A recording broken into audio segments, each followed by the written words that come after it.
di casa, e Marina Zambon, che è qui per il comune di Conegliano.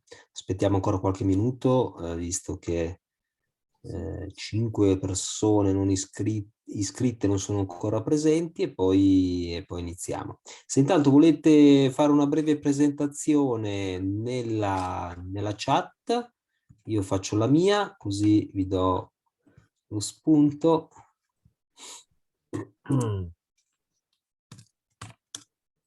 Beh, approfitto per salutare tutti.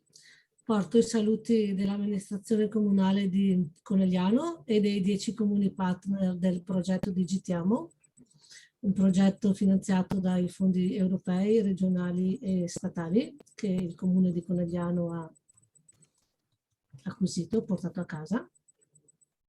Questa sera siamo qua con il nostro relatore, il dottor Roberto Pezza, collaboratore di T2E.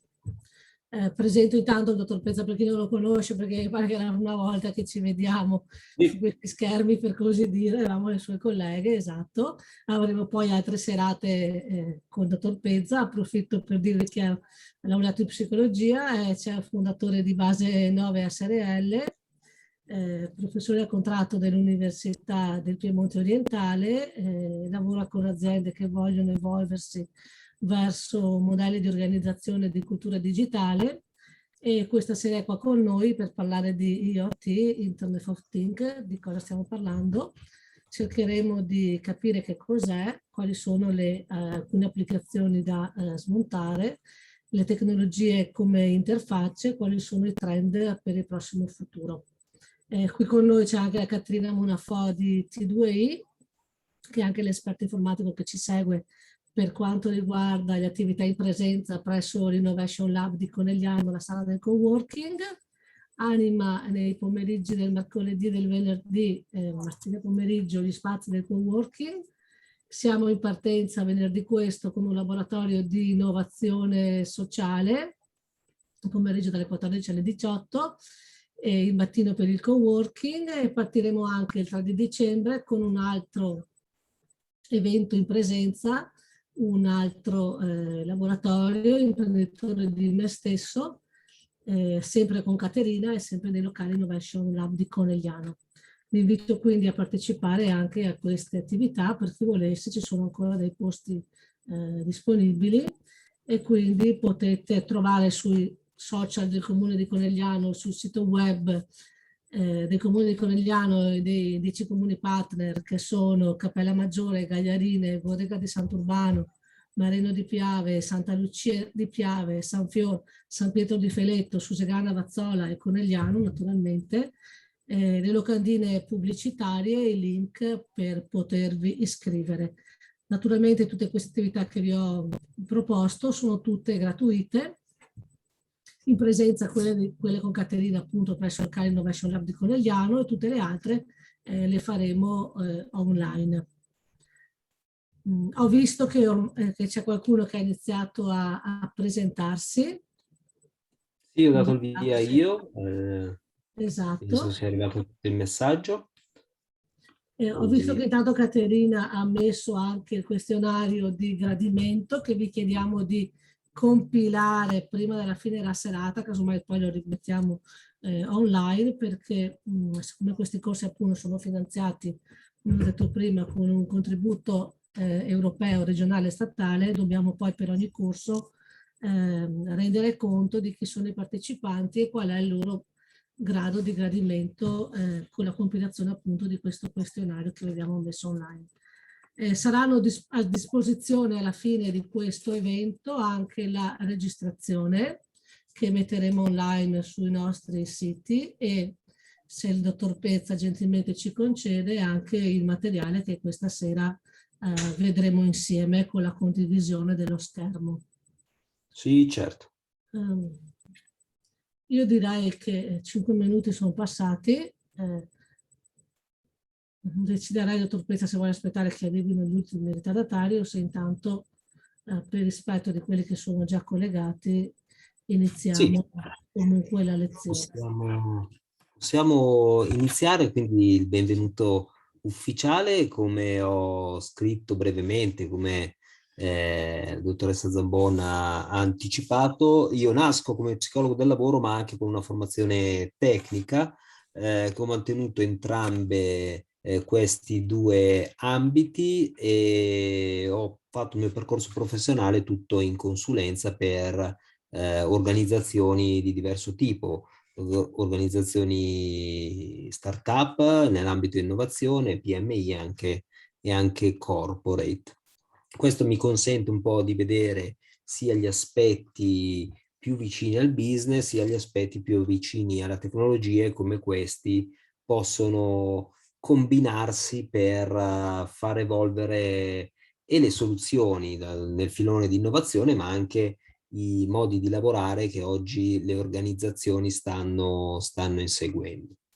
Questa sera quindi ritroverete un po' questi due aspetti all'interno del tema che affrontiamo, che è l'Internet of Things, IoT, Internet of Things è l'acronimo di questa espressione, dove l'obiettivo, un po' quello che ho preparato, è un'esplorazione di questo ambito di innovazione, sia attraverso un'esplorazione di qual è la struttura che consente di riconoscere queste soluzioni, sia attraverso la loro applicazione.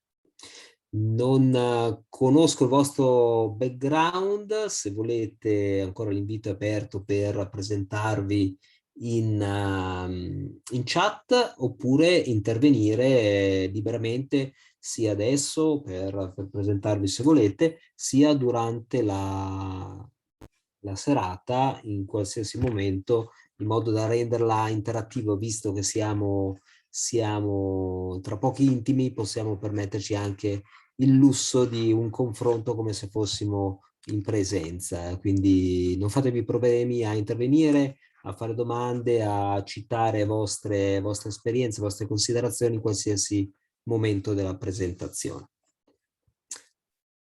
Passo quindi a condividere lo schermo e iniziamo.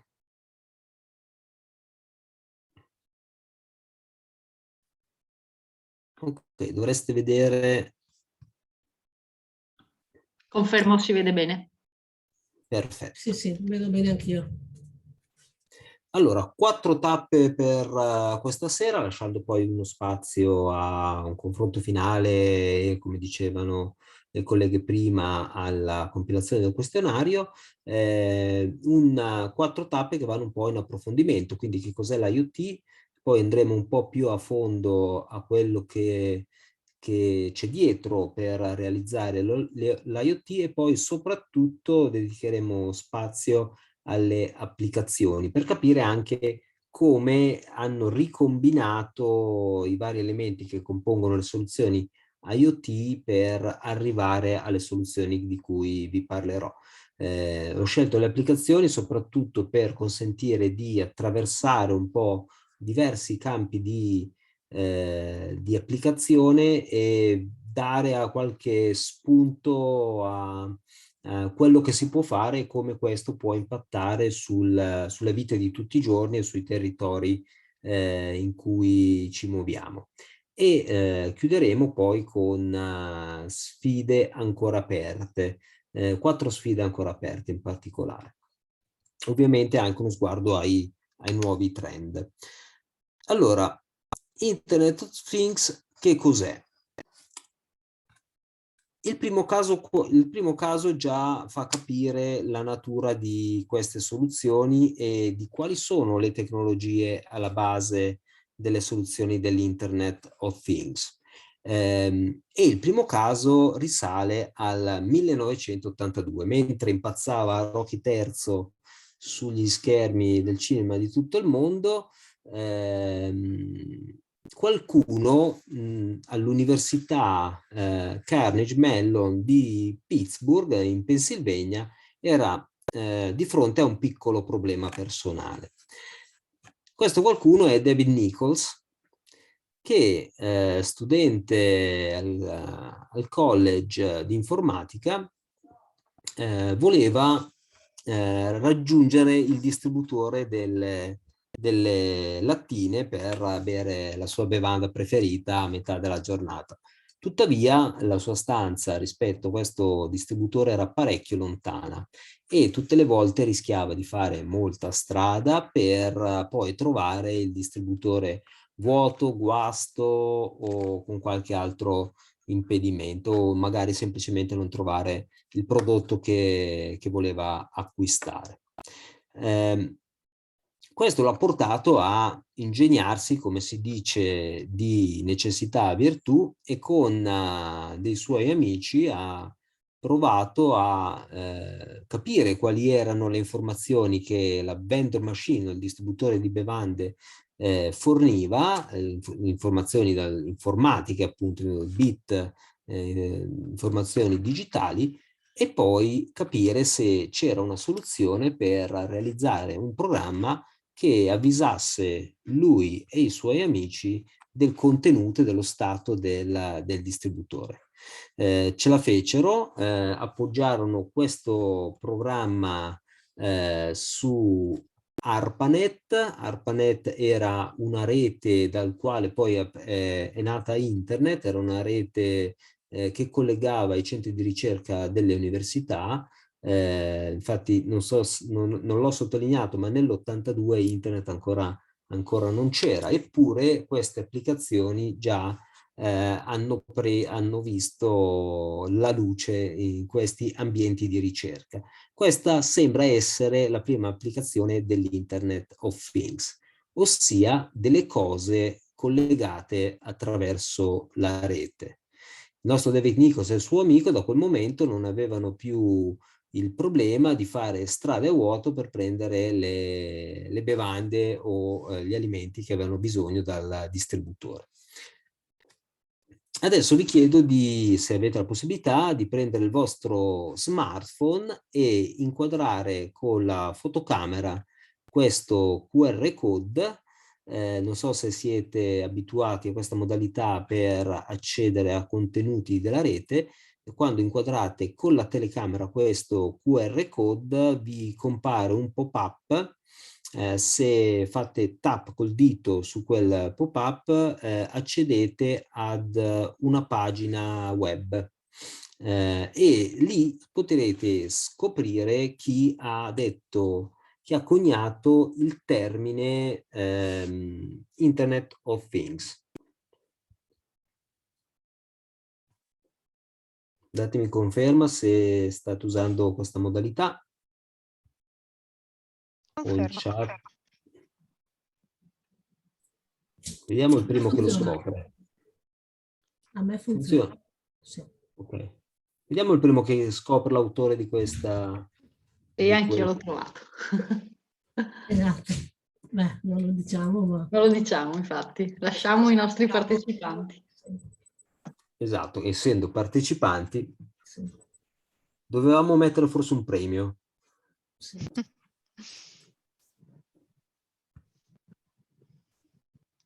Dite se trovate l'autore. Kevin Ashton. Kevin Ashton, esatto. Qui c'è un articolo in cui lui racconta come ha dovuto presentare delle soluzioni basate sull'IoT e cercare di convincere i propri responsabili del management e questa espressione gli ha consentito di qualificare molto bene le soluzioni che andava a proporre, no? Perché non era ancora così chiaro questo paradigma e lui alla Procter & Gamble in cui si iniziava a parlare di internet, di soluzioni smart, ma non ancora soluzioni così mature come il paradigma dell'Internet of Things. E con questo piccolo giochetto di fatto abbiamo anche noi realizzato una soluzione basata sull'Internet of Things, perché abbiamo potuto utilizzare un device connesso alla rete per far scattare un'azione. E di fatto l'Internet of Things è un po' questo, no? Collegare a Internet qualsiasi dispositivo dotato di un interruttore che sia anche un semplice on-off, un po' come questo caso, no? Abbiamo cliccato, fatto tap sul nostro screen dello smartphone e ci ha portato come se fosse un on al contenuto di cui avevamo bisogno, no? Questo deve consentire poi di far scattare un comportamento nel device, o lo stesso device o un altro device. Se ci pensate è proprio quello che è successo, no? Quindi il trigger rappresentato dal nostro QR code ci ha portato poi a modificare il comportamento del nostro device grazie alla connessione a internet. Quindi le parole chiave del paradigma base, delle soluzioni base dell'Internet of Things sono queste: dispositivi collegati, una possibilità di agire sul device generalizziamo con un interruttore e in questo modo governarne il comportamento. Esploriamo un po' più a fondo qual è la tecnologia che c'è dietro all'IoT. Allora, il concept richiede che vi siano dei dispositivi che abbiano la capacità di rilevare e raccogliere dati dal mondo esterno che li circonda, ma non solo, poi vedremo più in dettaglio, e che siano, oltre a questo, alla capacità di misurare e di rilevare dati, che possano anche condividere questi dati attraverso internet, dove poi potranno essere elaborati e utilizzati a seconda degli obiettivi che l'applicazione deve realizzare. Quindi iniziamo a vedere che i device di cui parliamo, che possiamo chiamarli a titolo pieno smart device, le avete sentiti sicuramente questa espressione, sono tali perché già consentono operazioni di una certa complessità, sia per caratteristiche loro, ma soprattutto per la possibilità di raccogliere dati, inviarli e dare via ad una elaborazione piuttosto complessa. Poi c'è la via di ritorno in cui questi dati devono scatenare un'azione successiva. Quindi 3 elementi base: abbiamo gli smart device, lo smartphone per primo, come il giochino che abbiamo fatto adesso in apertura, ma non solo, sicuramente avrete anche familiarità o sentito parlare di assistenti vocali come Alexa, piuttosto che Google Home, o piuttosto a termostati e lampadine intelligenti che è possibile comandare a distanza o attraverso app anche di programmarne il funzionamento. Quindi questi sono gli esempi di smart device. Si devono poi accompagnare ad una piattaforma che oggi è in cloud, significa una architettura anche hardware, sono dei server sul quale questi dati vengono storati, salvati e successivamente elaborati da un software che consente di comprendere qual è la situazione da questi dati e fa scattare la corrispondente azione per cui il software è stato programmato. Quindi questi sono gli elementi base delle soluzioni IoT. Interrompetemi pure se avete considerazioni, domande o se sono cose che già avete visto. Andando ancora più a fondo, gli smart device, vediamo come consentono la raccolta dati, e questa fase è anche abbastanza importante per aggiungere intelligenza alle situazioni, perché questi dati che arrivano dal nostro device possono essere anche, si dice, arricchiti con dati provenienti dall'esterno della nostra soluzione. Poi vedremo alcuni esempi.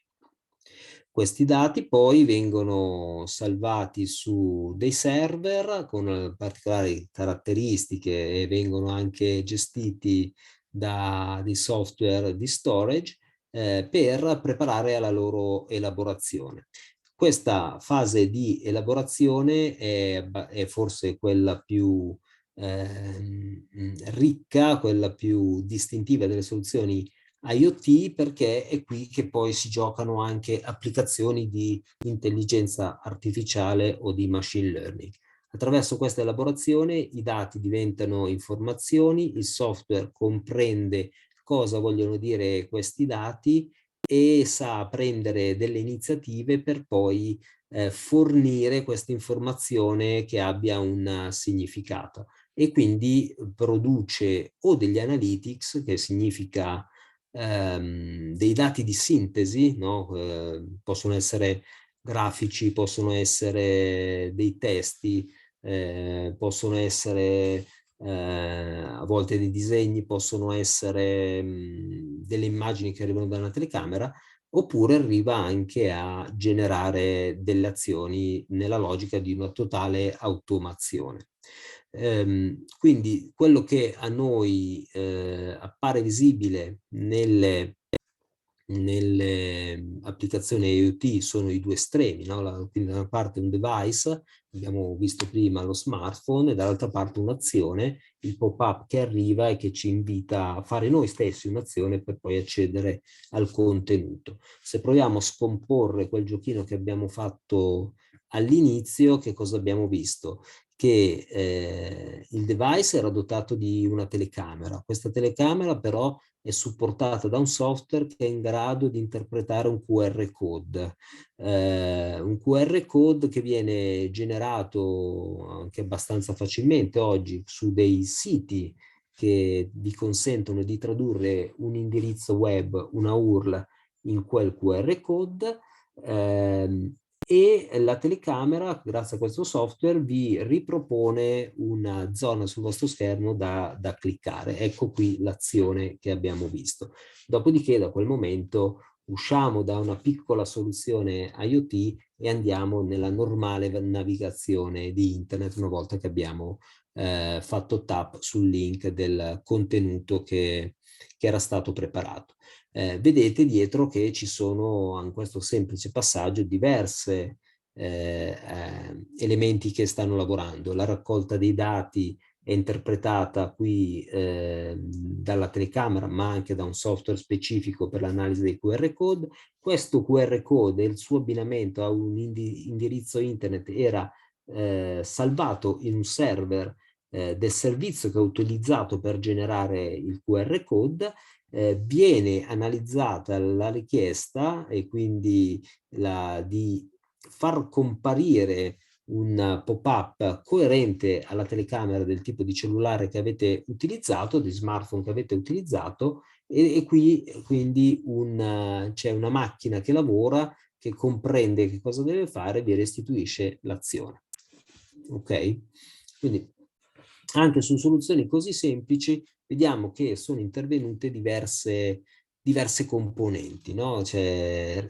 Lo ripeto, ma perché poi ci servirà per smontare un po' le applicazioni che vi mostrerò. C'è un hardware con un sensore che è la telecamera, c'è un servizio online che è di creazione e storage dei QR code, c'è l'intelligenza di questo servizio che, abbinata ad un software che è dentro il nostro cellulare, che condividono lo standard dei QR code, consente poi di tradurlo in un piccolo tasto che ci porta al contenuto che desideriamo vedere. No? Quindi questi sono tutti elementi che fanno capire che una caratteristica importante dell'IoT,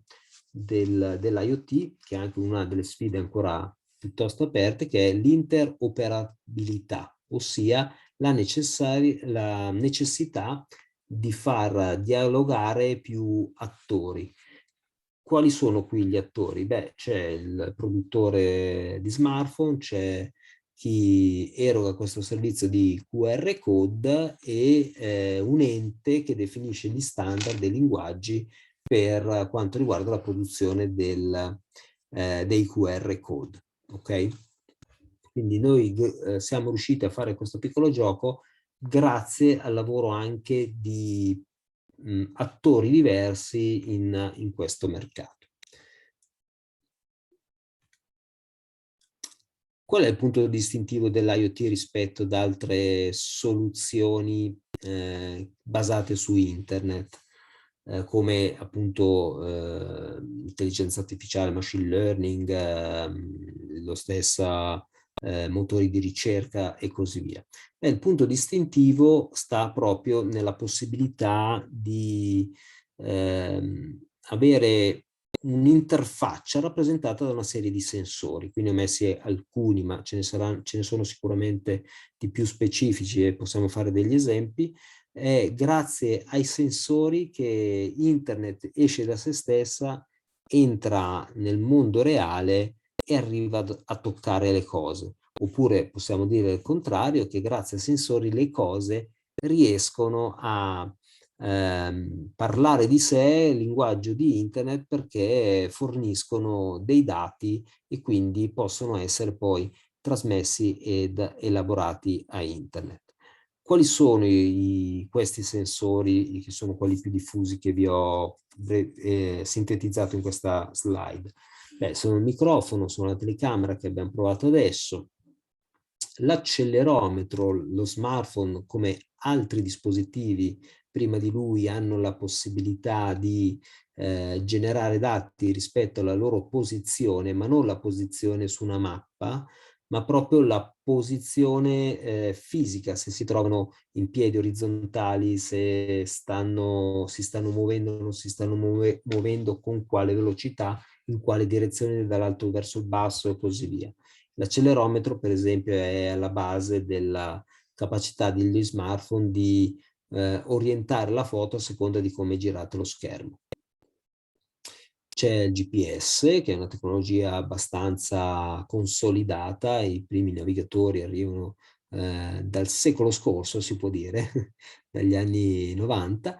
C'è la tecnologia del NFC, forse la conoscete per i pagamenti con il cellulare, non so se utilizzate questa tecnologia. In realtà l'NFC esiste anche lui da diverso tempo ed è una sua applicazione molto diffusa, che è sotto gli occhi di tutti ogni giorno, è legata ai sistemi di anti-taccheggio per la merce nei negozi. Se notate, quando andate nei negozi, sulle etichette dei vestiti, sulle confezioni delle scatole, dei CD, eccetera, c'è un adesivo con dei circuiti metallici. Quello è un NFC, che non è nient'altro che un circuito che ha la possibilità di essere programmato. Si chiama circuito passivo perché non ha bisogno di alimentazione elettrica, e anche questo è un tema che interessa molto l'IoT, vedremo per quali ragioni, e la possibilità di essere programmato è legata al fatto di farlo reagire a certe condizioni o al contatto con altri dispositivi, come nel pagamento, come nei sistemi dell'antitaccheggio. Poi c'è tutti i sistemi di connettività, Wi-Fi per primo, Bluetooth e poi ancora le connessioni di rete cellulare, rete dati che conosciamo oggi, e il 5G che sta per arrivare. Questo è il cuore che consente di generare dati. Vi dicevo di sensori ancora più specifici, per esempio quello che consente di misurare l'umidità nel terreno. Trova applicazioni sia a livello professionale, nelle coltivazioni per esempio, nell'agricoltura, o anche nell'analisi di terreni per la messa in sicurezza degli stessi, ma anche in applicazioni cosiddette consumer, ovvero quelle che potremmo comprare tutti noi, come la centralina di irrigazione del proprio giardino, che anziché essere programmata per fasce orarie può essere comandata da questo sensore che avvisa la centralina che il terreno si sta seccando e quindi parte l'irrigazione fino a quando il livello di umidità del terreno è quello richiesto a seconda di cosa è piantato in quel terreno. No, quindi questo è un altro esempio di sensori più specifici. Sono sensori anche relativamente all'aria che oggi hanno avuto una grande visibilità, purtroppo legato alla pandemia, perché nascono diversi apparecchi di purificazione dell'aria sia per ambienti industriali che per ambienti domestici. Sono certo che avrete visto qualche pubblicità in merito. Quindi il lavoro di questi sensori è quello molto affascinante di tradurre il mondo in dati, no? E questo è il punto distintivo dell'IoT. Questi dati poi fanno il loro viaggio attraverso la rete, arrivano in questi database e il valore aggiunto che si crea qui è legato a degli algoritmi. È qui che interviene poi l'intelligenza artificiale, ovvero i dati vanno interpretati e la loro interpretazione dipende ovviamente da quale soluzione si vuole costruire. La cosa più semplice, l'esempio più semplice che possiamo fare è quello del termostato. Il dato in sé del sensore vi dice semplicemente qual è la temperatura in una stanza o in tutta la casa. L'algoritmo vi dirà se quella temperatura è di gradimento per gli ospiti di quella casa o meno, che avranno impostato la temperatura richiesta per stare bene in quella stanza. In base a questo confronto poi fa scattare le varie valvole e o raffredda o riscalda la stanza a seconda. Quindi l'algoritmo è quello che fa il lavoro intelligente e traduce in azione. Dopodiché questa azione ritorna solitamente nell'ambiente, al device, ma non necessariamente al device stesso. Ok? Quali sono le possibili applicazioni? Innanzitutto volevo fare una pausa se avete qualche considerazione, domande o anche esperienze in merito rispetto a quello che abbiamo detto fino a questo punto.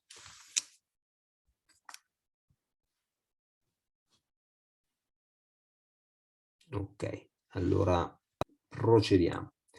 Vediamo le possibili applicazioni, che è la cosa che incuriosisce sicuramente di più.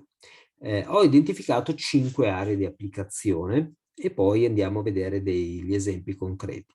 C'è tutta un'area che appunto possiamo identificare come consumer, ovvero destinate a noi, al cittadino, no? All'uomo della strada, all'uomo e alla donna della strada, e riguardano sia la persona in sé, sia la domotica. Poi vedremo entrambi questi esempi. Ci sono applicazioni che hanno dato via all'idea di smart city, e quindi una città, immaginate quanti dati può offrire rispetto a tutto quello che succede per le sue strade e quindi a quali azioni e automazioni può dare origine. C'è applicazioni che sono dell'Industry 4.0, che queste sono partite da tempo, anche grazie a sostegni economici di tipo pubblico, e hanno come obiettivo grosso modo di raggiungere un più alto livello di efficienza, e oggi stiamo vedendo tantissime applicazioni IoT nell'Industry 4.0 per migliorare la sostenibilità delle attività delle aziende, delle PMI in particolare. Abbiamo applicazioni dell'IoT per nuovi modelli di business, e qui è dove la tecnologia incontra la strategia, perché la strategia ma anche il cliente, perché c'è la possibilità di veramente far fare un salto in avanti ad alcuni servizi, ad alcuni business, e trasformarli anche significativamente. Certo, oltre alla tecnologia bisogna capire qual è il valore che è possibile portare al cliente e se effettivamente questo è quello che si aspetta il cliente per dare più valore alla propria vita. E poi c'è l'impatto ambientale. Come vedete, il fatto che i sensori traducono il mondo in dati per poter essere elaborati grazie alla potenza di calcolo di cui oggi disponiamo e a internet che ci elimina parecchie barriere nella trasmissione dei dati, sono tutti ambiti di applicazione che hanno un impatto evidente sul territorio. Oggi in particolare siamo in un periodo in cui ci sono parecchi investimenti per la ristrutturazione delle case e tra questi ci sono investimenti che spingono l'uso di soluzioni di domotica, in particolare per il risparmio dell'energia. Sul territorio la città, ma anche regioni più ampie, possono beneficiare di queste soluzioni per guadagnare in efficienza. Penso appunto alle amministrazioni pubbliche o a tutti quei servizi pubblici che sono impegnati sul territorio e che possono svolgere la loro attività in modo più mirato. L'Industry 4.0 consente di aumentare la competitività ormai in un mondo globalizzato, sia perché consente anche qui un efficiente uso di risorse, ma anche perché ha la possibilità di aprirsi e trovare nuove vie per rispondere ai propri clienti e mantenere la competitività. Anche i nuovi modelli di business danno grande impulso a soluzioni che possono interessare la nostra vita quotidiana. Poi vedrete, su questo sono abbastanza curioso di sentire la vostra opinione. E poi di nuovo tutto un tema ambientale, perché anche le piante sono in grado di fornire dei dati e quindi di essere tutelate in un modo più efficace. Passiamo quindi alla persona. La prima applicazione che vi faccio vedere è questa Happy Fork. La conoscevate già? No, no, mai sentita. Happy Fork ha un accelerometro nel suo manico e capisce come la state usando, quante volte la prendete in mano, che movimento fate, con quale frequenza, e semplicemente vi restituisce questi dati. Vedete, con una sua app vi dice qual è il tempo che ci avete messo per mangiare, quindi dalla prima volta che la prendete in mano quando la posate, con quale frequenza media avete ingerito ogni boccone e quanto siete vicino, la percentuale indica quanto siete vicino all'ottimo risultato, dove ottimo risultato è quella che gli studi medici hanno identificato essere la velocità con la quale ingeriamo il cibo. Ok? Quindi loro cosa hanno fatto? Hanno preso tutta la conoscenza legata all'alimentazione, al modo di alimentarsi, hanno costruito quello che abbiamo visto prima, l'algoritmo, e hanno cercato dei sensori che consentissero all'algoritmo di capire cosa la persona, il comportamento della persona a tavola. Ok? Una soluzione simile, molto simile, ma a livello professionale molto spinto, la vediamo nell'ambito sportivo, in particolare nel tennis. Nadal credo sia stato il primo a utilizzare una racchetta che aveva un accelerometro nel manico, tanto da misurare la velocità dei colpi, l'ampiezza del movimento, e alla fine di ogni allenamento aveva la possibilità di analizzare ancora meglio come migliorava il proprio gioco. Se in Italia Epifor non credo sia ancora disponibile in Italia invece c'è uno spazzolino intelligente che vi consente di verificare di aver raggiunto tutte le parti della vostra cavità orale con lo spazzolino. E per i bambini c'è una versione di app che con un gioco li porta a fare tutti i movimenti. Praticamente c'è un omino che corre su un sentiero, mi pare un pirata, e con i movimenti giusti riesce a raggiungere tutti i punti che deve raggiungere, prendere degli oggetti e arrivare a fine missione. In questo modo il bambino è innanzitutto incentivato a lavarsi i denti e soprattutto guidato a lavarseli con perizia.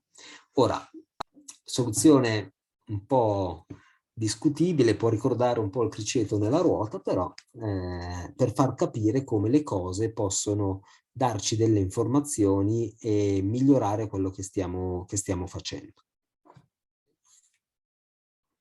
Interrompetemi se per qualsiasi considerazione.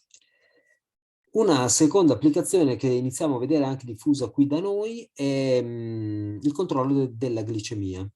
Vedete nel monitor dello smartphone, quel dischetto viene applicato su un braccio e misura costantemente la glicemia. Questo è molto utile in particolare per chi ha problemi di diabete, perché anziché misurarsi periodicamente il livello di insulina e capire se deve somministrarsela, al di là di essere vicino ai pasti, ha un monitoraggio con una qualità nettamente superiore, una qualità che neanche il ricovero in ospedale gli può dare, perché non è costantemente nella sala degli esami, anche se è ricoverato. Quindi immaginate come può migliorare la qualità della vita di chi ha questi problemi di glicemia, più o meno accentuati, se ha la possibilità di disporre dei dati minuto per minuto sui livelli appunto di zuccheri nel proprio sangue. E come questo poi va a dare la possibilità di tarare in modo ancora più preciso l'insulina che deve fare, piuttosto che il tipo di alimentazione che deve seguire.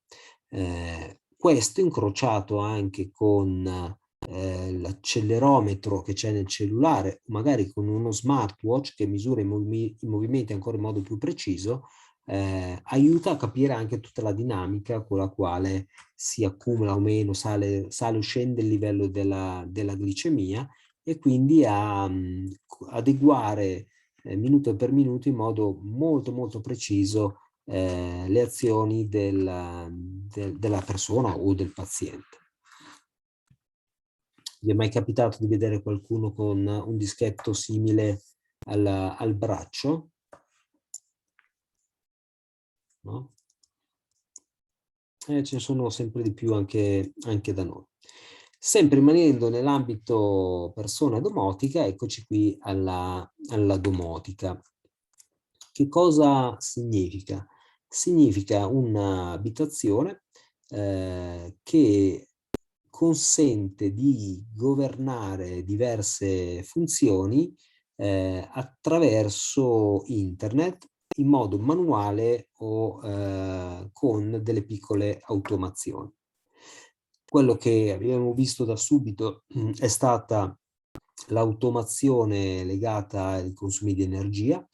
Quindi i primi device che sono arrivati sono i termostati intelligenti, seguiti poi dai condizionatori intelligenti, poi sono arrivate le lampadine, poi sono arrivate se non sbaglio, i diffusori audio e poi le TV, grosso modo, oltre ad altri apparecchi come tutti gli apparecchi da cucina. Qui la combinazione è sempre quella: sensore, creazione del dato, il dato che viene inviato ad un servizio intelligente che restituisce o un'informazione in modo che il padrone di casa possa intraprendere determinati comportamenti, oppure una opzione automatica. Considerate che i termostati, quelli intelligenti, voi li potete programmare secondo le fasce orarie come un normale termostato, però in modo molto più smart da un'interfaccia grafica sul cellulare, ma gli potete anche dire: guarda, io quando mi alzo dal letto voglio trovare 19 gradi. Quindi io mi alzo alle 7 mi fai trovare 19 gradi. La vostra fascia oraria è quella, no? Quella che impostereste su un normale termostato. Tuttavia gli potete dire di arrivare alle 7 a 19 gradi. Con un termostato tradizionale il comportamento sarebbe stato quello di accendersi alle 7 e quindi spettava a voi capire quanto ci mette la vostra casa a scaldarsi, e se vi alzate alle 7 magari metterlo alle 6 e mezza, alle 6, per effettivamente avere quei 19 gradi quando uscite dal letto. Il termostato intelligente fa 2 settimane di lavoro, capisce qual è la dinamica della vostra casa dal punto di vista del riscaldamento, capisce in 2 settimane mediamente che un grado, per tirare sulla temperatura di un grado ci vuole un quarto d'ora, mezz'ora, un'ora, a seconda della classe energetica della vostra casa, e crea lui stesso quell'algoritmo legato alla vostra casa.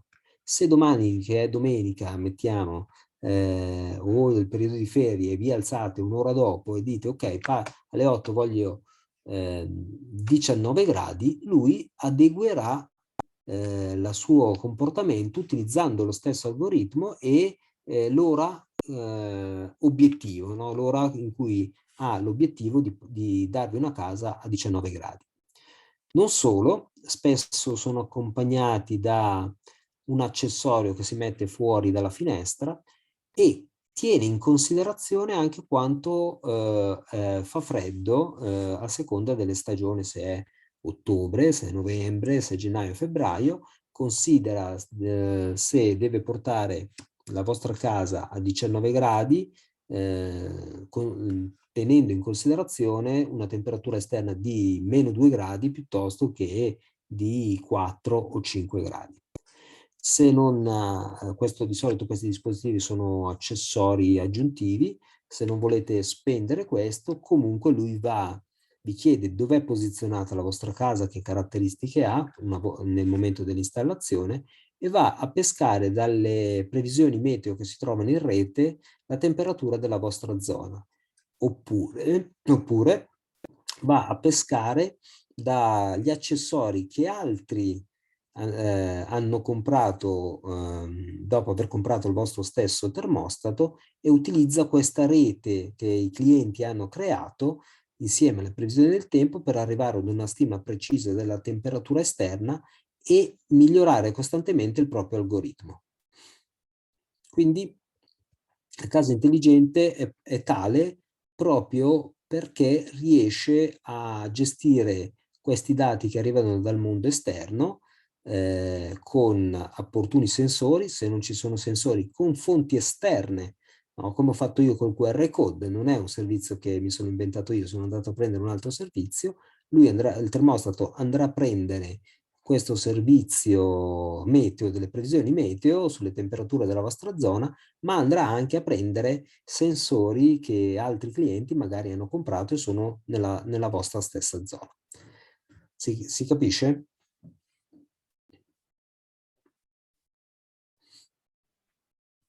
Quindi qual è lo schema di gioco alla base di questa soluzione? Di nuovo, sensore, dato, invio del dato, elaborazione. Qui vediamo anche un arricchimento del dato per la possibilità di avere più fonti di dati e la capacità di migliorare il proprio comportamento.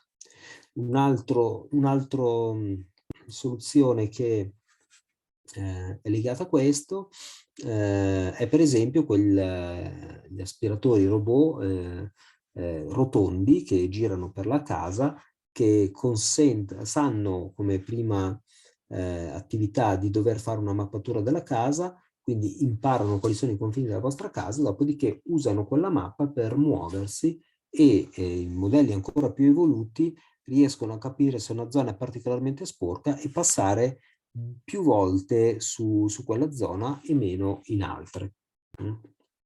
Di nuovo stiamo parlando di questo gioco sensore, dato, interpretazione del dato e azione conseguente. Perché anche questi oggetti, in particolare l'aspirapolvere che è in casa vostra, è una soluzione Internet of Things?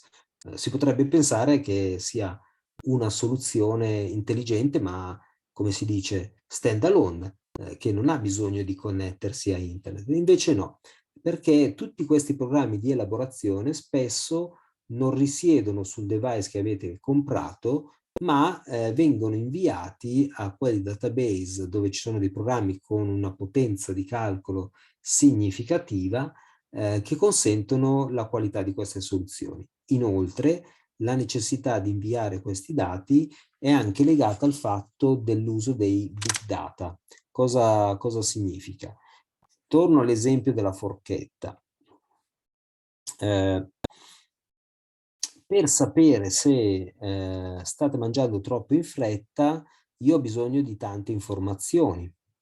Innanzitutto, se io quando prendo questa forchetta dovrò mettere qualche informazione su di me, l'età, il peso, la dieta, che cosa mangio, eccetera. Perché se mangio velocemente una forchetta, che so, un piatto di lasagne, è sicuramente diverso se mangio velocemente una fettina difesa di tacchino, no? Si capisce?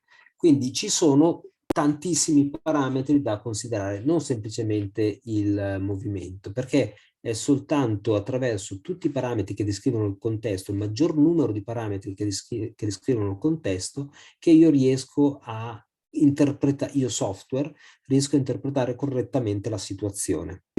L'esempio del termostato: quanto più io ho fonti di dati, tanto più io sarò preciso nel governare la dinamica del calore della casa e quindi ottimizzare il consumo.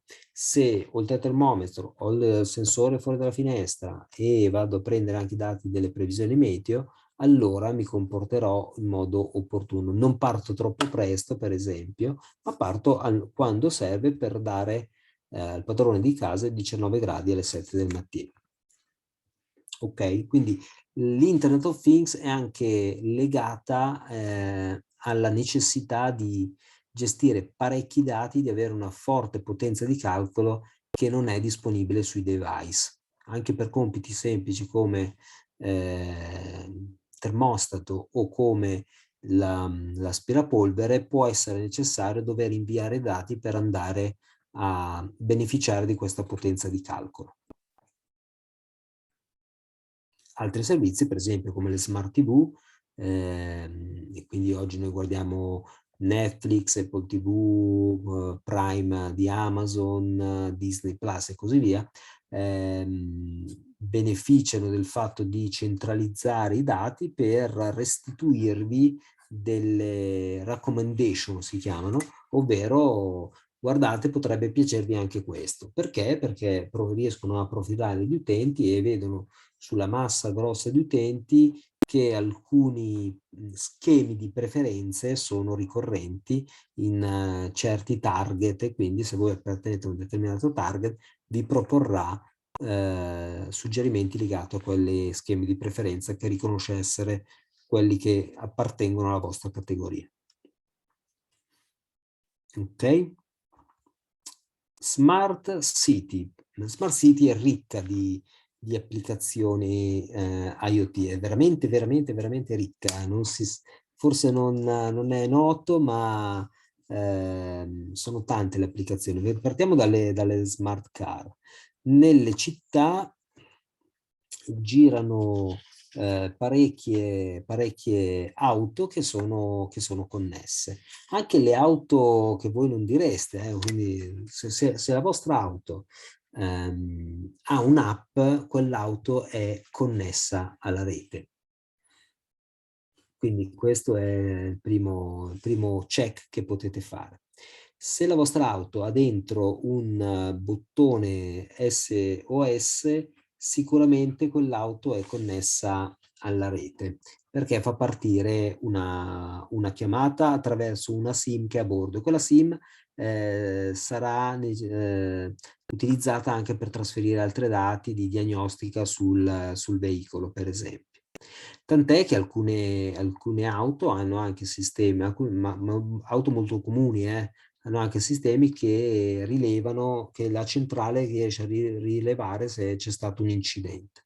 Considerate che oggi solo in Italia ci sono quasi il 20% delle auto che circolano sono smart car, il 19,8 esattamente, e stiamo parlando di 7 milioni e mezzo di veicoli, quindi non sono pochi. Questi sono tutti dati che vengono generati e gestiti innanzitutto dalle case automobilistiche. Metteteci poi le scatole nere, no, che vengono gestite dalle assicurazioni. Tutti questi dati poi consentono di fare diverse elaborazioni. A questo livello per ora le soluzioni sono molto legate al rapporto casa produttrice-cliente. Sicuramente la casa produttrice ne beneficia del capire qual è la vita dell'auto e il comportamento del guidatore. Un livello un po' più avanzato, che quindi la soluzione IoT consente di restituire qualità, è quella del car sharing, perché anche qui il car sharing è un servizio basato su dati, vi consente di trovare velocemente un'auto da poter utilizzare anche solo per 3 km, 3, 10, 15 km, e contemporaneamente prende dati sul comportamento delle persone che utilizzano questo servizio, quindi ha uno sguardo sul mondo, sulla mobilità legata a quel territorio. Quindi anche qui non ci sono grosse automazioni, non sto parlando delle self-driving car, che sono le macchine che si guidano da sole, su cui siamo ancora molto lontani da una vera autonomia. Sto semplicemente parlando di oggetti che circolano per le nostre strade, generano dei dati, questi dati vengono utilizzati da determinati attori e restituiscono dei servizi, no? Danno la possibilità di restituire dei servizi, come il pronto soccorso, fino alla possibilità di realizzare soluzioni di car sharing. Ci metto dentro anche nelle smart city, per esempio il bike sharing, quindi la possibilità di usare in modalità condivisa le biciclette, e sono proprio soluzioni che si basano sull'IoT. Non sarebbe possibile se la società che dà il servizio non riesce a dire al cliente dov'è il veicolo più vicino quando ne ha bisogno, no? Quindi è questo il valore dell'IoT. Questi veicoli hanno sensore, comunicano la loro posizione, questa posizione è visibile sulle mappe che sono in mano ai clienti attraverso l'app dedicata, e dopo tutta una serie di operazioni che facilitano il pagamento, lo sblocco del veicolo, l'utilizzo, la tracciatura e poi la chiusura del veicolo quando si è terminato di usare quel servizio. Poi c'è la gestione del traffico. Innanzitutto la possibilità di regolare i semafori, quindi lo Smart Traffic Light, in base al flusso di auto in ogni specifico momento. Se da una direzione non arrivano auto, posso benissimo lasciare che resti verde per l'altra direzione e regolare a seconda di come riesco a capire il mutamento del flusso del traffico. Questo che cosa porta? Porta ad un'enorme riduzione di inquinamento, perché consento alle auto di fare un tratto in modo più veloce. Riduco il tempo in cui un'auto rimane accesa perché la porta a destinazione in un modo più veloce. Questo è possibile solo alla potenza di calcolo che riesce a gestire più informazioni contemporaneamente provenienti da diverse parti della città. E le informazioni sono legate a delle telecamere che riescono a vedere il numero di auto su ogni arteria o comunque sulle principali arterie stradali del territorio. La possibilità di far reagire i semafori a seconda della quantità del traffico e della loro direzione, e quindi di smaltirlo in modo molto più veloce. Queste soluzioni richiedono un grosso impegno per mettere a punto il software che gestisce tantissimi semafori contemporaneamente, ma sono soluzioni che sono state applicate in diverse parti del mondo. E poi c'è il tema del risparmio energetico. Il risparmio energetico legato alle luci. Le luci sono dappertutto e si è trovato il modo di far parlare queste luci e il modo di farle parlare rispetto all'ambiente circostante. Tant'è che possono illuminarsi di più o di meno e a volte anche spegnersi se non c'è nessuno in transito. Quindi la possibilità con dei sensori che, diciamo, semplificando, diciamo che sono delle fotocellule o più sofisticate o delle telecamere che riconoscono quante persone stanno circolando in quella strada o quante auto e regolano di conseguenza l'illuminazione. Pensate che tra i primi casi sono stati realizzati a Barcellona, dove si sono posti anche il problema della sicurezza delle persone di notte quando girano a piedi, e quindi illuminavano maggiormente la strada quando riconoscevano che la persona era da sola e la illuminavano di meno quando riconoscevano che c'erano 2, 3, 4, 5 persone. Quindi anche questa è una soluzione intelligente che è consentita da sensori piuttosto sofisticati e anche dallo sviluppo di un software intelligente in grado di considerare una varietà di situazioni piuttosto articolate. Scusate.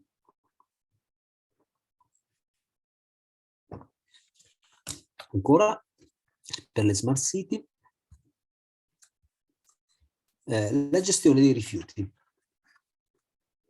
Perché far circolare i camion della nettezza urbana tutti i giorni con lo stesso giro, stesso orario, con lo stesso ritmo? Il rischio è quello di non essere, non si riesce a essere efficienti perché non è detto che ci sia una quantità di rifiuti tale da dover svuotare i cassonetti. E quindi si è fatta un po' una strada a vuoto. Da qui l'idea di fornire i cassonetti di sensori che avvisassero quando è necessario il loro svuotamento. E quindi questo far partire delle azioni in tempo reale per andare a svuotare appunto il cassonetto che era vicino alla saturazione. Questo riduce notevolmente le corse dei mezzi e riduce anche consumi di benzina, inquinamento, impegno del personale e così via.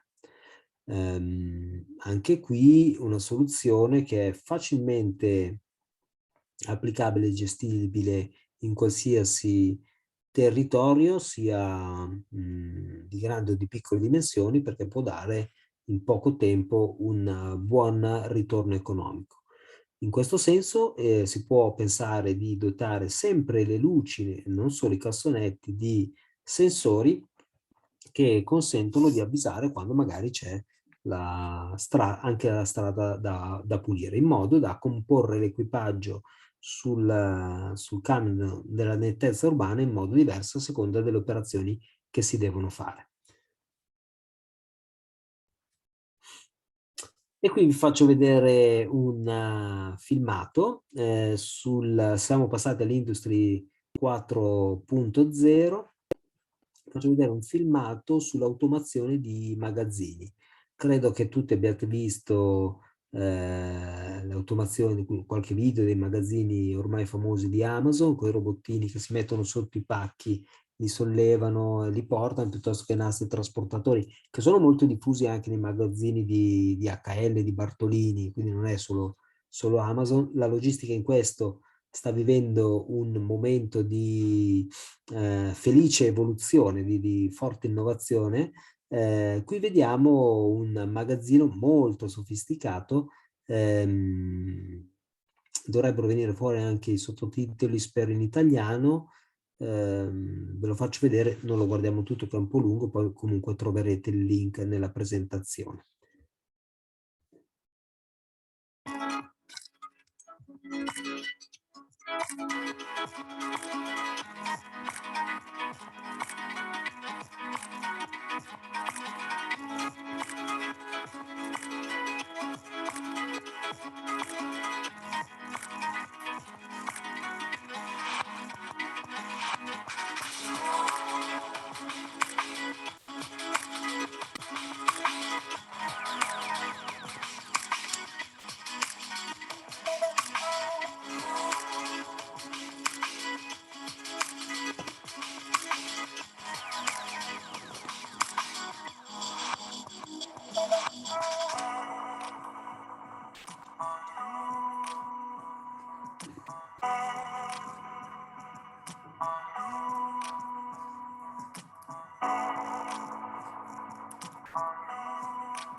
Avete letto, il sistema con cui vengono governati è analogo a quello che monitora il traffico.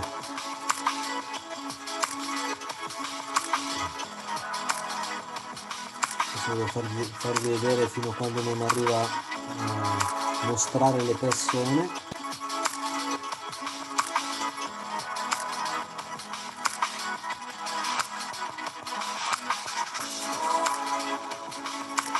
Faccio un salto in avanti.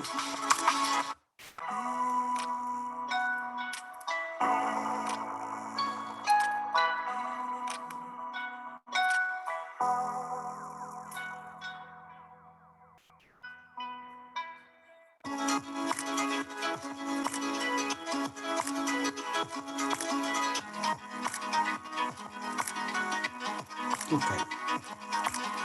Allora, queste applicazioni solitamente portano ad una riflessione anche sul lavoro, no? Sul fatto che l'automazione è sempre più pervasiva e toglierà posti di lavoro. Dall'altra parte ne crea, quindi sono anche lavori con una qualità maggiore. La transizione non è facile perché richiede di prepararle le persone, quindi prepararle su cose veramente nuove non è mai semplice. Però vedete come all'interno delle fabbriche, questa è solo una delle applicazioni, dove l'automazione si è sempre rincorsa via via che il progresso metteva a disposizione nuove tecnologie.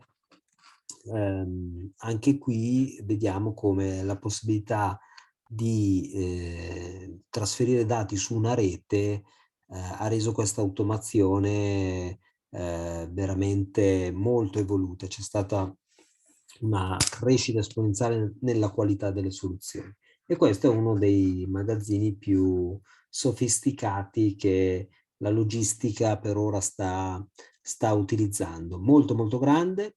Non so se anche a voi come prima impressione vi è sembrato più un film o qualcosa realizzato dal punto di vista grafico, cinematografico, quasi una simulazione che non c'era, poi si vede il magazzino da fuori e lì c'è la prova che queste soluzioni sono già ampiamente utilizzate anche qua in Europa.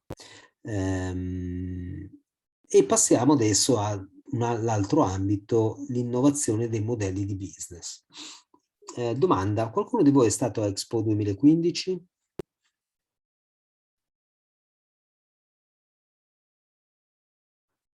Domanda vera, Perché la seconda domanda è se ci siete stati, se avete visto il supermercato del futuro della Coop.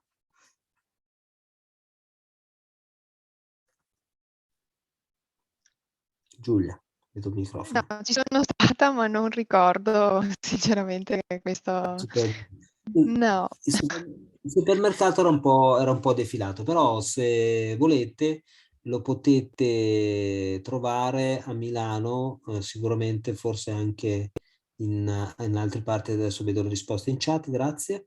Anche in altre, non so, in altre parti. A Milano sicuramente c'è un punto vendita. Di fatto è una soluzione con tanti pannelli touch e schermi in cui vi danno informazioni, anche in modo facile, semplicemente capendo i vostri gesti, indicate una bottiglia di vino senza toccarla e sopra il pannello vi dà tutte le caratteristiche. Secondo me è un buon esercizio di applicazione della tecnologia che più che non di innovazione del modello di business e creazione di valore per il cliente, perché dà tante informazioni che possono essere invece lette più comodamente dal cliente quando è a casa e guarda l'etichetta, o anche da un'app magari, quando sei al supermercato di solito hai fretta. E questa cosa l'hanno capita molto bene a Seattle. E chi c'è a Seattle? C'è Amazon, che ha realizzato questo prototipo ormai da forse vanno verso i 10 anni, adesso stanno un po' estendendo. Non è un posto grandissimo, è un supermercato in cui non c'è personale. E l'hanno chiamato Amazon Go.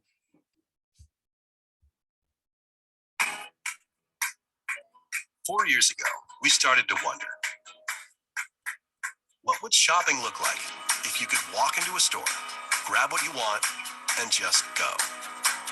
What if we could weave the most advanced machine learning, computer vision, and AI into the very fabric of a store so you never have to wait in line? No lines, no checkouts, no registers. Welcome to Amazon Go.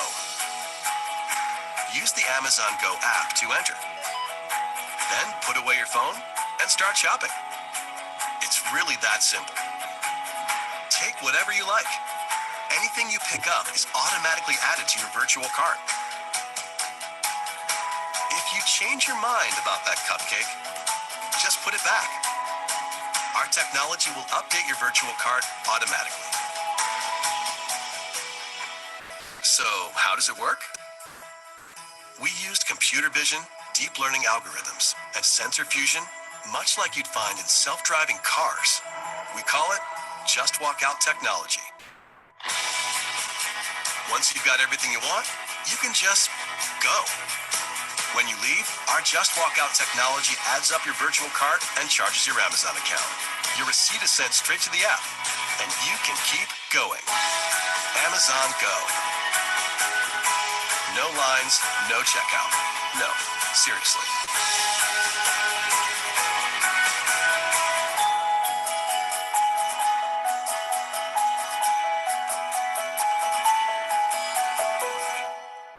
Ecco qua. Ecco, loro sono partiti e hanno lanciato poi, quello era il prototipo che pubblicizzava poi l'arrivo al 2017 di uno store ufficiale. Che ne dite? Che impressione vi ha fatto?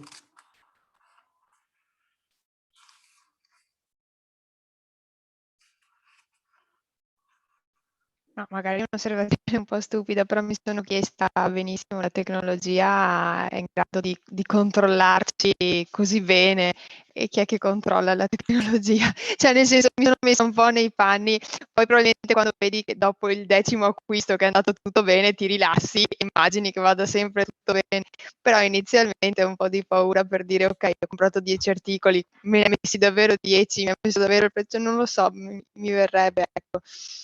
Ma sì, Sì. è una considerazione un po' così, bisogna abituarsi anche a questo nuovo modo di No, di è vedere. vero, infatti le prime esperienze a provarlo, una volta usciti, il tempo in cui passava il pagamento della carta di credito e consolidavi lo scontrino ci voleva qualche minuto, che è un tempo molto lungo.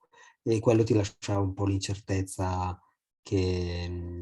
questo tipo di incertezza appunto, di sapere se effettivamente tutto quello che avevi preso era stato pagato o meno.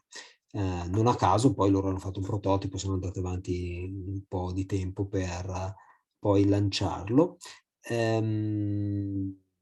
Poi il tema è che si fida della tecnologia dal punto di vista di funzionamento, e poi vedremo anche su due grossi temi, la sicurezza e la privacy. Anche quello è un grosso tema, anche se a volte non siamo così consapevoli. Tutte le volte che noi compriamo una SIM cellulare, diamo un documento, siamo abbinati con la SIM, e se ci devono rintracciare in qualche modo, fanno indagini di polizia, ovviamente con gli opportuni permessi, quello ci identifica, no? Quindi già dalle prime SIM dei cellulari tradizionali siamo tracciati, ma bisogna essere consapevoli di cosa significa questo. Vediamo un'altra applicazione, questa è a Parigi, la pizza 4.0, dove ci sono queste braccia robot, che sono braccia di robot che si trovano anche nell'industria, e hanno realizzato una catena in cui dall'impasto fino al servizio al cliente, che ti mettono il cartone in mano, fanno tutto da solo. Dietro questi vetri c'è tutta la catena, e poi da uno sportello viene consegnato il cartone della pizza. Se andate in rete trovate anche filmati di qualche italiano youtuber che è stato lì e che conferma che la pizza è buona. Se andate a Parigi forse vale la pena di fare un test in prima persona. Vedete che le applicazioni stanno veramente arrivando dappertutto. Immaginate che un negozio dove non c'è nessuno dovrà far partire a un certo punto l'informazione, almeno per dire mancano gli ingredienti, ok? E qui vediamo che si ribalta il rapporto, no? Fa tutto il negozio e poi avvisa l'uomo, la persona, di fare un'azione che serve al negozio per funzionare. Una volta la macchina aiutava l'uomo, adesso stiamo un po' ribaltando, se vogliamo usare un po' una chiave di fantascienza. Vedo anche una chat. Ecco, benissimo, Caterina ci dice che la prossima settimana va a Parigi e lo prova. Quindi venite ai prossimi webinar per sapere come Caterina ha il risultato del test di Caterina. Brava Caterina. Invidia perché vai a Parigi. Nuovi modelli di business sono anche nel smart farming, e qui l'immagine che possiamo portarci a casa è: basta spaccarsi la schiena nei campi, ci sono le macchine, facciamo lavorare loro. Più o meno è così. Ma le cose più interessanti, anche queste erano già presenti nel 2015 a Expo, è la possibilità di analizzare il terreno come non lo si è mai fatto e ottimizzare la sua resa, perché un campo molto esteso può avere dei punti che hanno una ricchezza di minerali diversa da altri, e quindi vanno gestiti in modo molto specifico. Questo consente trattori con dei sensori che potevano fare questo, hanno consentito un grosso aumento della resa dei terreni ai contadini, e quindi anche dei guadagni. Quindi riuscivano a ottenere più prodotto dai loro terreni. Questa è stata la prima conquista, la possibilità di analizzare la composizione del terreno. E non immaginate che ci sia qualcosa che pesca e fa un'analisi chimica in diretta. A volte bastavano delle fotografie, perché anche qui la fotografia è un dato che viene spedito su un server così potente da confrontare milioni di diapositive, di altre foto, scusate, di altre foto di altri terreni che erano già classificati come ricchi o poveri di alcuni minerali per il loro aspetto, e quindi dire: quest'ultima foto che mi è arrivata appartiene alla categoria terreni ricchi di materiali, quindi io do l'informazione di fare o non fare certe cose. Anche qui stiamo parlando di soluzioni di intelligenza artificiale e machine learning. IoT e ambiente, sia in Italia, forse un po' più all'estero, sono frequenti le applicazioni dei droni per il monitoraggio degli incendi. questo aiuta a prevenire, ma anche il valore qui è di poter raggiungere velocemente zone che spesso sono impervie, e per fare un controllo anche da vicino e avere un'informazione più specifica sul tipo di incendio, sulla velocità di propagazione, sul terreno circostante, quindi come può accelerare in una direzione in un'altra. Con il drone è un momento di analisi e di diagnosi della situazione che è molto velocizzato, e quindi rende anche molto più efficaci gli interventi, sia perché si va a colpo sicuro, sia perché si può scegliere il miglior mezzo per raggiungere il punto dove c'è l'incendio secondo della tipologia di territorio. Altri progetti interessanti, uno qua in Italia, Trace, è la foresta parlante di Piegaro. Vi dicevo prima che anche le piante possono parlare, e sono dotate di sensori con piccoli pannelli fotovoltaici che rendono autonomi questi sensori anche dal punto di vista dell'elettricità. Mandano costantemente informazioni sullo stato di salute delle piante, e quindi viene fatta un'azione da parte dei forestali molto più mirata, con miglioramento dell'efficienza e sicuramente anche dell'efficacia, perché ogni pianta viene curata a seconda del proprio stato. Poi c'è anche altri progetti che si basano sulla Footprint Identification Technique, che è la raccolta e analisi delle impronte degli animali. Come nell'esempio dei terreni agricoli che vi facevo prima, vengono semplicemente fotografate le impronte degli animali, e dopo che si sono analizzate tantissime impronte da parte dell'uomo, che aveva veterinari che avevano la competenza per farlo, sono state quindi classificate, è possibile da quello ricavare moltissime informazioni sulle caratteristiche dell'animale e sullo stato di salute. Immaginate soltanto al peso, quindi vedere un branco di zebre, di elefanti sullo stesso terreno, e alcune lasciare impronte più marcate di altre. La distanza tra un'impronta e l'altra è un'informazione che è importante per determinare l'altezza dell'animale. Se c'è una zoppia, le zampe si appoggeranno in punti diversi e così via, no? Quindi anche da questo veramente è un mix tra competenza di settore, in questo caso veterinaria o competenze nell'ambito della cura delle piante, e fantasia, creatività nel dire qual è il dato che mi serve per ricavarne di altri. No? Io riesco a ricavarne di altri, so della competenza, e riesco a capire il dato che posso conquistare se conosco la tecnologia e i sensori. No? Quindi è un po' questo il quid che c'è nelle soluzioni dell'IoT. Quindi noi abbiamo sempre visto questo rapporto tra sensori, dati, elaborazioni, dashboard, e anche l'app che vi restituisce le informazioni sul movimento della forchetta e le azioni conseguenti, no? Quindi a volte i sensori vi danno delle informazioni sullo stato del device stesso, per esempio la posizione della forchetta, a volte sui parametri di contesto, per esempio la temperatura della casa, a volte sui parametri dell'utente. No? Se avete uno smartwatch che vi conta i passi, o anche il cellulare vi dice le calorie che avete consumato. Perché? Perché i dati consentono, grazie agli algoritmi intelligenti che sono il prodotto della competenza di settore dell'applicazione IoT, i veterinari, i nutrizionisti e così via, vengono sfruttati o per l'automazione, vengono resi disponibili con delle dashboard appunto all'utente, e le azioni successive sono volte o a cambiare lo stato del device, o a influenzare l'ambiente, o anche a influenzare l'utente che vede che per esempio sta mangiando troppo velocemente. Quindi, per fare degli esempi, se siamo in una soluzione dove il stato del device da origine ha un'azione automatizzata che cambia lo stato del device stesso, è l'esempio del navigatore che usiamo per guidare, il navigatore della nostra auto, perché lo stato del device è costantemente misurato in velocità e posizione. L'automazione relativa è l'aggiornamento del tempo e dei chilometri che mancano, e lo cambio dello stato del device è l'informazione che vi restituisce, appunto.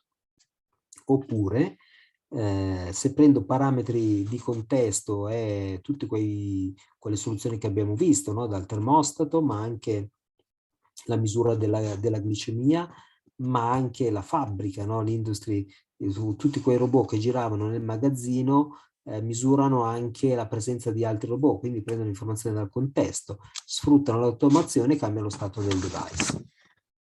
Ancora, parametri che arrivano dall'utente, quindi l'uso della forchetta, piuttosto che gli smartwatch, piuttosto che la racchetta di tennis di Nadal, resi disponibili all'utente, influenzano l'utente perché cambiano il loro comportamento.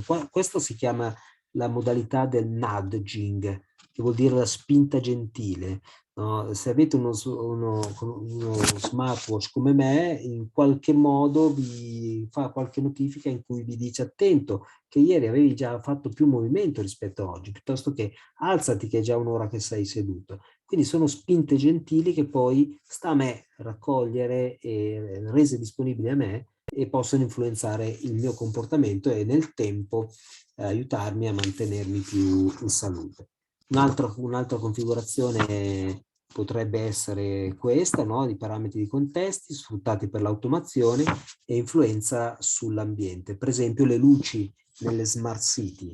No? Parametri di contesto sono quante persone stanno transitando in questa strada. Automatizzo e influenza l'ambiente. Alzo o abbasso le luci influenzando in quel momento l'ambiente. Ancora, stato del device, quindi in questo, ecco, un caso sulla salute, oltre a quello dei diabeti, è il caso del pacemaker, che fornisce informazioni alle apparecchiature mediche senza dover fare un'operazione al paziente, aprirlo, prenderlo, eccetera. No, quindi questi device sono stati creati per appunto chi ha problemi di cuore e con la possibilità di fornire tantissimi dati. Stesso schema del controllo della glicemia. Resi disponibili all'utente, in questo caso il medico, e influenzano il comportamento dell'utente. Non hanno avuto così alta diffusione per un problema di sicurezza, perché mandando segnali radio potevano essere intercettati in un arco di 6 metri. E immaginate se qualche hacker volesse attentare alla vita di qualche personaggio famoso con questo tipo di pacemaker, ha un'occasione in più di farlo. Quindi la sicurezza non era garantita, quindi non hanno avuto diffusione. Quali sono quindi, e su questo arriviamo alle sfide aperte? Sono 4, due le abbiamo già citate. Una è la sicurezza. La sicurezza è un aspetto molto importante, molto molto importante. Non sembra, ma mettere in casa propria un apparecchio collegato alla rete rappresenta un potenziale pericolo. Poi va detto che a casa mia non è che ci siano dei dati così significativi da rubare o delle automazioni da attivare così significative, ma banalmente esistono delle serrature, delle smart serrature che potrebbero essere comandate se uno riesce ad accedere al vostro assistente vocale Alexa o Google Home, che ancora oggi sono degli apparecchi non così a prova di bomba, non c'è nulla a prova di bomba, tra l'altro, quindi in questo ambito il punto di ingresso c'è sempre, che è semplicemente quello che riescono a inventarsi i cosiddetti hacker che gli sviluppatori non hanno ancora pensato. No, quindi esiste sempre per definizione. Quindi la sicurezza potrebbe essere un elemento da considerare. Questo richiede, e queste iniziative sono un'ottima occasione di acquisire nuove competenze. Io faccio sempre questo esempio, così come abbiamo imparato che nel nostro motore c'è i 4 pistoni e lo sprinterogeno e nessuno di noi fa il meccanico, oggi noi dobbiamo imparare come è fatto uno smartphone, come è fatta una lampadina intelligente, una stampante anche, perché una stampante che collega col wifi è sicuramente più esposta da una stampante connessa con un cavo, e così via. Quindi cosa devo fare per tutelarmi? Ci sono alcune cose molto comuni, il cambio di password frequente, eccetera, e ce ne sono altre come l'accesso a doppio fattore, usando anche l'app corrispondente, come quando usiamo l'home banking, che noi mettiamo dentro l'utente password e poi ci chiede conferma dall'app della banca. Questo è quello che si chiama accesso a due fattori. Quando parliamo di qualsiasi device è molto importante optare per questa soluzione se il servizio lo dà, o al contrario andare a acquistare quei device il cui servizio garantisce l'autenticazione a due fattori. Quindi guardate sulla scatola, informatevi in rete se dovete scegliere tra un termostato e un altro che abbia l'autenticazione a due fattori. Più altre cose, no? Quindi è meglio collegare una stampante alla rete piuttosto che non via wireless, come dicevo prima, e questo parliamo soltanto per le applicazioni consumer, quelle che riguardano la persona e la domotica. Ma immaginate appunto chi adesso inizia a usare questi dispositivi per la glicemia, capire dove vanno i suoi dati, no? Perché può non cambiare molto oggi, ma un domani, visto che i film di fantascienza hanno spesso anticipato cose che poi si sono verificate, cosa significa condividere i dati di salute quando poi si deve fare anche un'assicurazione o quando si deve cercare un lavoro, no? Questi sono scenari che nei film, ma non solo nei film, stiamo vedendo sempre più frequentemente, quindi bisogna prepararsi, educarsi a fare questo tipo di valutazione.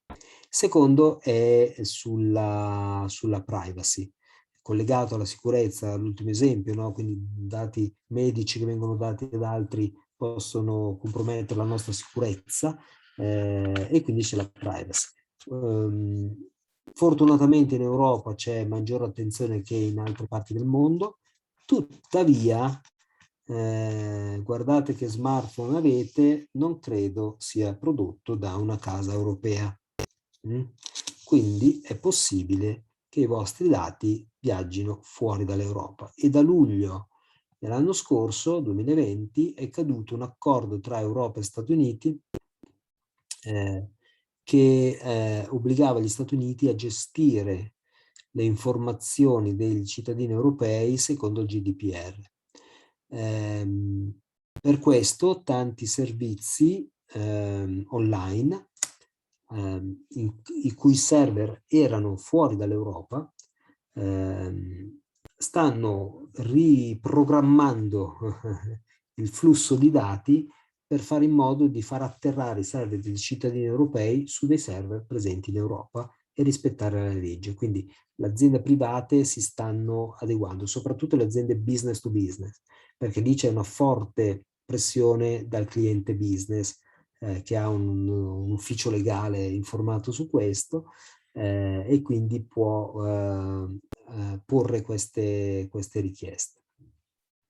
Attenzione però anche noi di cercare di, non dico di leggere tutte le note di privacy e gestione dei dati, ma di informarsi magari per vie più veloci, associazioni consumatori o anche semplicemente attraverso internet, dove vanno i dati, per esempio, dell'assistente vocale quando lo compro. No? Perché l'assistente vocale che voi gli dite ehi Google oppure Alexa, accendi la luce, piuttosto fammi sentire la canzone di Amy Winehouse, stanno registrando una vostra frase, ne comprendono il senso, e se voi dite ehi Google, ehi Alexa, significa che il microfono è sempre acceso. Quindi se qualsiasi cosa che voi dite viene sicuramente intercettato, magari poi non usato, però il microfono registra. Quindi bisogna verificare che cosa succede a quelle registrazioni, se vengono conservate, non vengono conservate, e se vengono conservate si parla semplicemente di un uomo italiano, area Veneto di 50 anni, io sono tranquillo. Se invece iniziano a metterci il pezzo a Roberto, allora qualche domanda magari me la faccio. Vi ho spaventato abbastanza, credo. Arriviamo su sfide più leggere. Uno è quello che dicevamo all'inizio, l'interoperabilità. Come abbiamo visto anche il giochino semplice del QR code a inizio di questo webinar, ha portato in gioco almeno due aziende, no? Almeno due aziende, quella dello smartphone e quella del QR code. Poi se tutti noi abbiamo smartphone diverse, le aziende si moltiplicano, ovviamente, però anche qua significa che ci devono essere degli standard che devono essere condivisi, che sugli stessi standard poi bisogna risolvere temi di privacy e sicurezza e poi si dà alla luce la soluzione o il nuovo servizio. Ivano, ora che te vai? Sì, C'è qualcuno con il microfono aperto? No.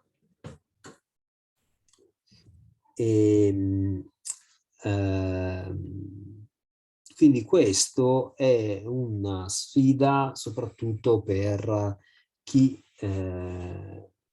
sviluppa queste soluzioni, soprattutto all'inizio. Immaginate, noi vediamo il punto di arrivo, ma decidere a livello mondiale che il QR code viene generato in un certo modo e solo quello sarà corrispondente ad un indirizzo web è un lavoro che deve mettere d'accordo tantissime aziende. Fortunatamente l'altra tecnologia ci viene in aiuto, soprattutto quando le informazioni hanno un certo peso, quindi bisogna anche garantire privacy e sicurezza. Stiamo vedendo come la tecnologia del blockchain sta risolvendo parecchi problemi. La tecnologia del blockchain è una tecnologia, diciamo, una sorta di intelligenza che compila un registro dove c'è scritto che quell'informazione corrisponde solo ad una cosa, con una sorta di notaio. Funziona molto bene e forse pochi sanno che l'Italia è stata tra le prime a realizzare una soluzione di blockchain su un processo interbancario. Quindi il sistema bancario italiano è stato il primo ad adottare un processo di blockchain, ovvero sul processo di spunta di passaggi di valuta tra una banca e l'altra. Però non voglio entrare adesso in questi dettagli, meriterebbe un altro webinar. L'altra sfida, l'ultima sfida ancora aperta, sembra anche qui una cosa banale ma molto importante per dare sempre più possibilità alle soluzioni IoT, è quella dell'elettrificazione.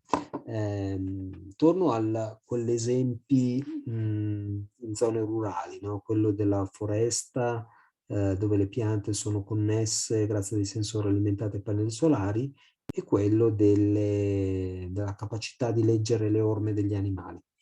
Ma anche la prevenzione degli incendi con i droni, per esempio, sono contesti quelli dove non arriva l'elettricità e spesso non arriva neanche la rete cellulare. Anche questo è un tema che riguarda questo punto. Bisogna riuscire a risolvere anche questo per portare soluzioni dell'IoT dove ancora non è possibile, oppure dove è possibile ma con un'autonomia limitata. Immaginate appunto la squadra di pompieri che deve arrivare comunque vicino alla zona dell'incendio per far partire il drone e solo dopo poter intervenire. Quindi è ancora necessario un potenziamento di queste soluzioni. Per il drone l'autonomia di volo, per tutti gli altri sensori che vanno messi in questi contesti rurali è legato alla mantenere l'alimentazione, no? Quindi anche questo è ambito di innovazione. sia l'elettricità, ripeto, che la possibilità di portare la rete dati. Il 5G aiuterà in questo, non è una diffusione così semplice, anche qui perché la tecnologia è posseduta dai paesi asiatici e dagli Stati Uniti, sono i primi innovatori e produttori di queste tecnologie, tant'è che l'Olanda aveva dato l'appalto per la costruzione della rete 5G a un operatore cinese, l'ha revocata perché non venivano garantiti alcuni standard di sicurezza. Quindi vedete che queste 4 sfide sono assolutamente collegate quando parliamo di IoT, ma proprio per la natura dell'IoT, che ha bisogno di internet, ha bisogno di dispositivi molto specialistici sulla parte dei sensori, e ha bisogno poi di tutta l'architettura software e creazione di soluzioni di intelligenza artificiale e machine learning. E su questo ho concluso, però mi piacerebbe sentire un po' da vostra voce qualsiasi considerazione, osservazione, esperienza o domanda. Abbiamo ancora quasi 20 minuti per approfondire i punti che vi più interessano.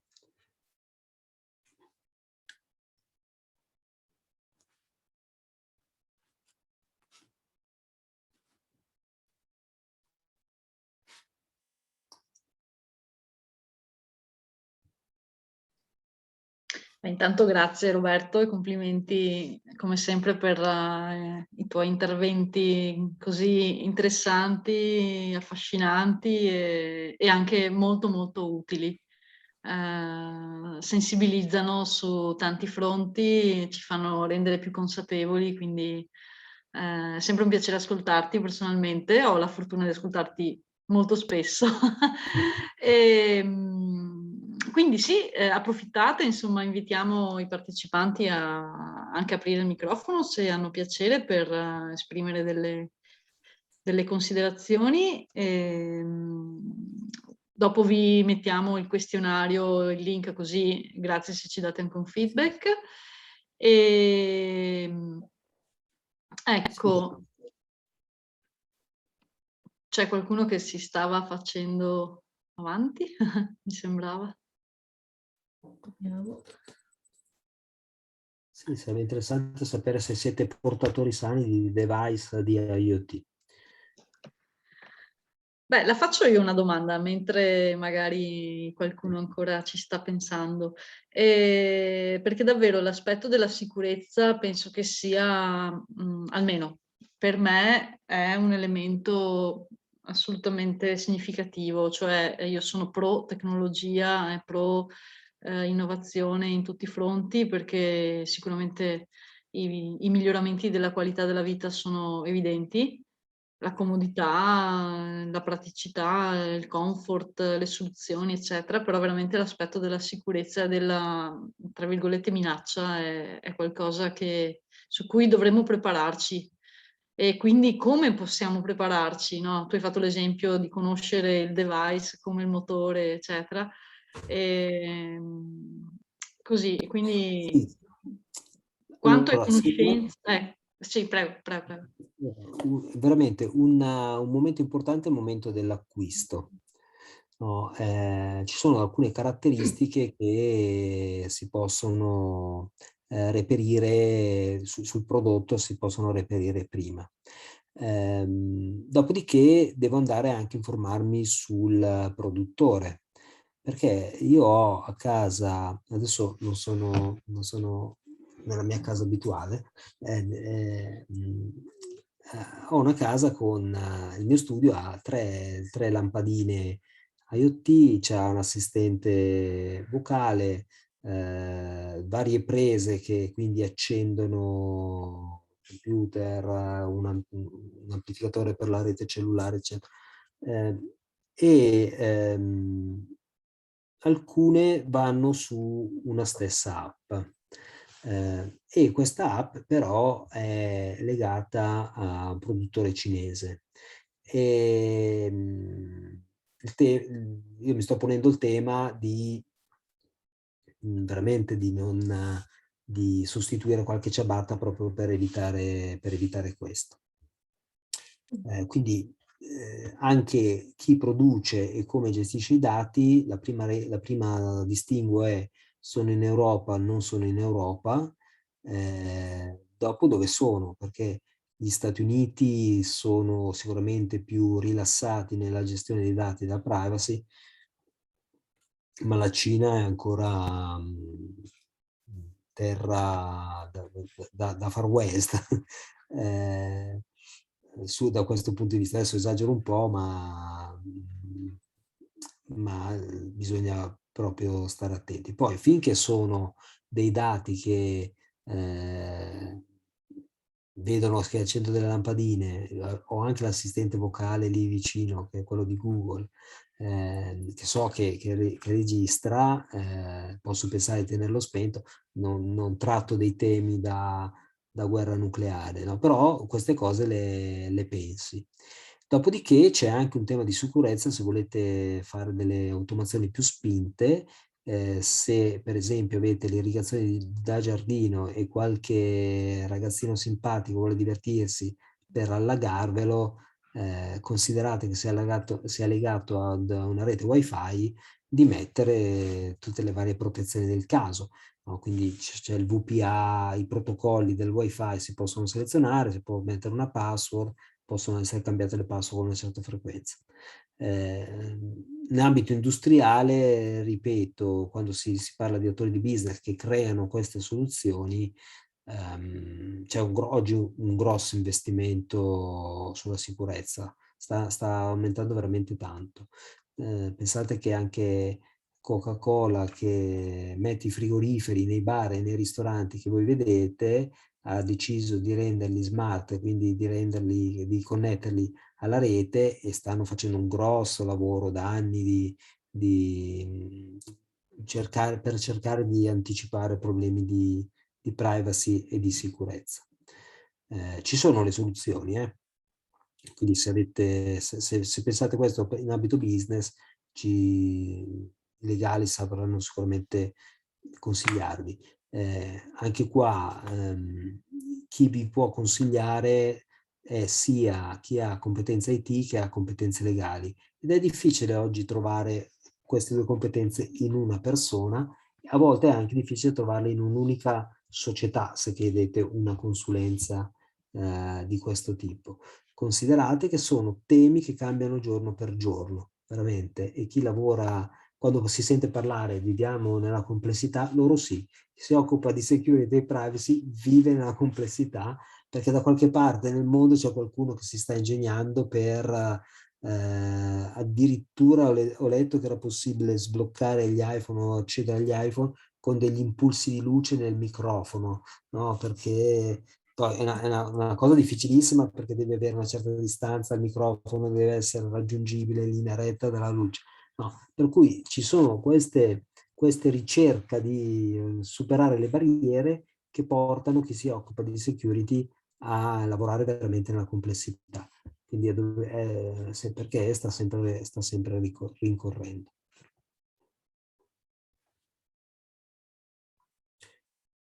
Sul lato consumer, però, appunto, leggere caratteristiche dei prodotti, informarsi sulla rete, le cose a cui prestare attenzione, e poi anche guardare un po' chi sono i produttori. Europa no, e poi Stati Uniti, America o Asia, vedere dove sono. Ecco, dietro le quinte di queste aziende è che chiunque dà un servizio online ha degli sviluppatori molto in gamba, e questi sviluppatori che lavorano con il loro computer, su cui ci sono o vengono scaricati parte dei dati anche per periodi temporanei, magari è gente che lavora in giro per il mondo, perché sapete che il tema dello smart working da altre parti non si pone, o queste aziende che arrivano che nascono recentemente, spesso non hanno neanche una sede, quindi i loro lavoratori possono essere a San Francisco, a Seattle, a a Dubai piuttosto che a Singapore. No? Quindi allora lì che legge vale? C'è qualcuno in giro che ha scaricato i dati del vostro profilo e gli rubano un computer, anche questo. Però no, queste cose non sono controllabili. A me è capitato di dover entrare nel merito quando stavamo parlando di soluzioni per un'azienda cliente che voleva usare questi servizi per realizzare anche un progetto di breve durata più nella logica dell'evento, ma queste cose sono state analizzate. E se entrate sui disclaimer della privacy di questi servizi trovate queste informazioni. Onde poi scoprire, come nel giochino che abbiamo fatto del QR code, quando le soluzioni sono più complesse, tu scopri che l'azienda che ti dà a disposizione quel servizio appoggia le proprie informazioni sui server Amazon o Google, che poi una determinata elaborazione grafica o meno è data da un'altra azienda che magari pure famosa nell'ambito e così via. Allora lì si moltiplicano le possibilità, le responsabilità perlomeno, le responsabilità sulla privacy e sulla sicurezza. Grazie, molto interessante anche la tua risposta.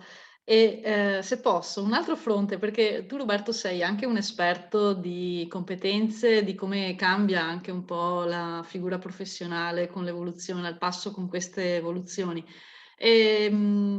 Ai nostri concittadini di Conegliano, che suggerimento possiamo dare, soprattutto ai giovani che magari intraprendono un percorso di studi o si indirizzano verso una futura professione, inserimento nel lavoro? Che tipo di suggerimento rispetto a IoT e a questi impatti, no, sulle competenze possiamo fornire ai giovani? Sì, allora,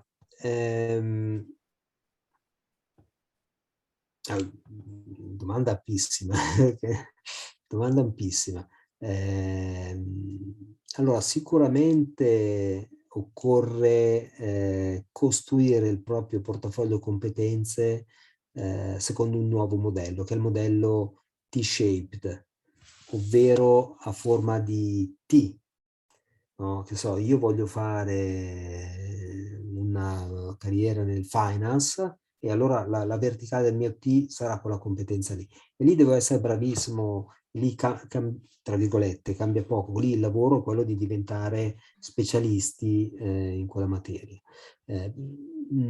Però oggi è necessario coltivare anche la parte orizzontale della T, che vuol dire altre competenze ad un livello inferiore, ma che ci portano in grado di lavorare con chi quelle competenze le ha a livello specialistico.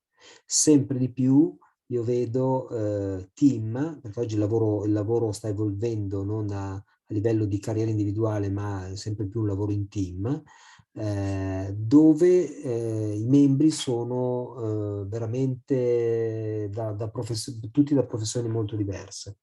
Nelle aziende che spingono molto questo modo di lavorare, che è un modo di lavorare agile, ma non lavoro agile smart working, agile come metodologia, in un team ci sono tutte le competenze necessarie per portare a termine quel pezzo di lavoro, per cui ci sarà l'esperto di quel business, l'esperto di finance, l'esperto del legale, l'esperto data scientist, se si usano i dati, no?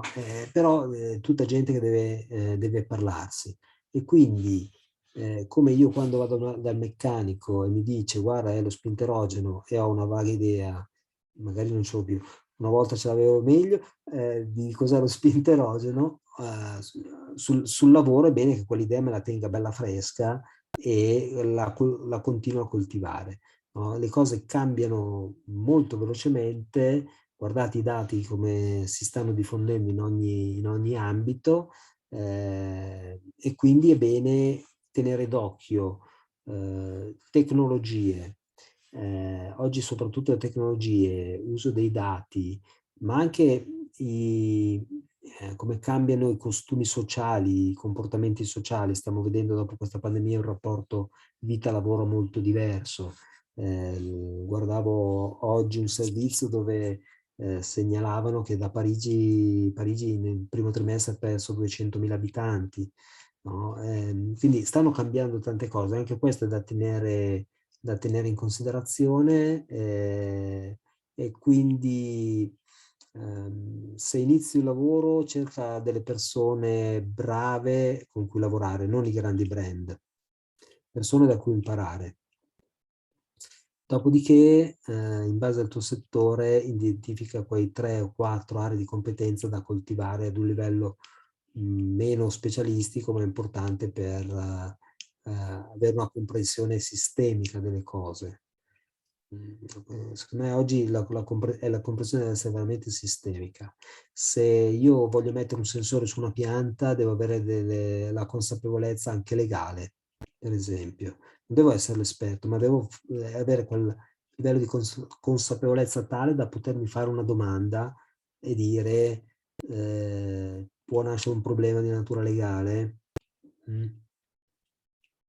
E poi agire di conseguenza se so la soluzione perché l'esperienza mi ha messo in una situazione analoga, procedo come meglio valuto, se no andrò a cercare chi può darmi una risposta.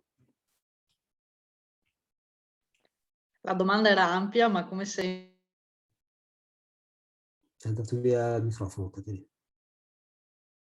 Il microfono. Dico, la domanda era ampia, ma so come sempre che sei all'altezza per fornire una risposta di grande apertura e di grande stimolo. Quindi grazie Roberto, dottor Roberto Pezza, che incontreremo ancora, come giustamente Marina annunciava all'inizio del webinar.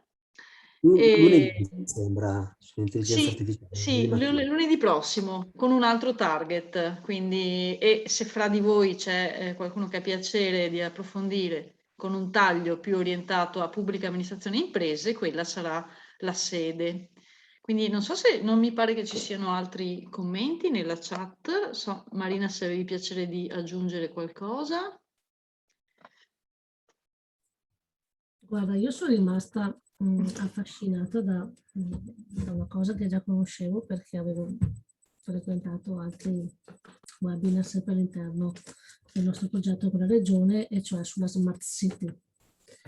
È una cosa che qua da noi ancora non è ancora perfettamente decollata. Cominciamo adesso a vedere le prime macchine elettriche, no? Che sono collegate con i sensori per essere facilmente individuate, qualche semaforo intelligente a livello di viabilità nelle grandi città, però se noi pensiamo alle grandi città del Giappone, della Cina, dove tutto ormai funziona con le smart city, dove io con un cellulare, con un'app, ancora prima di uscire da casa, mi prenoto il taxi, l'autobus sotto casa che mi porta in quel posto, la funivia che mi porta al lavoro, la macchina che mi dice dove sono, cosa faccio, è una cosa che sicuramente ci porta verso il futuro.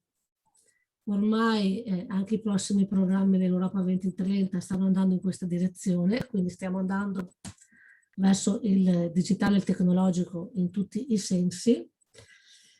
Mi ha fatto un po' un certo che vedere il magazzino di Amazon, non l'avevo mai visto. Pensavo sinceramente ci fosse più forza uomo che lavorava, e quindi il vedere tutte queste macchine mi ha un po' lasciato...